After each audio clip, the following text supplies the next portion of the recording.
Louise Rainer je prihajala iz umetniške družine. Bila je ena od 5 sester, ki so se postale umetnice. Njen oče je bil slikar, mati pa grafičarka.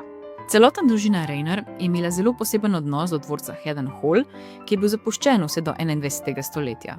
Oče Samuel je v njem izdal knjigo, ilustrirano z 32 njegovimi lastnimi deli. Vsaka od 5 sester pa je v svoji karieri naslikala to dvorano in to temo pogosto ponavljala.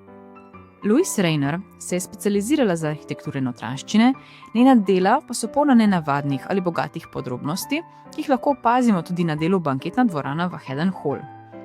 Vidimo lahko družino, ki si skupaj ogleduje dvorano, stolček v levem kotu, visoko svetilko naslonjeno na rezbarjeljevo od vrat in, kar je najbolj nenavadno, majhen, očitno kovinski predmet, podoben krogli, levo od velikega predalnika, ki meji na vrata.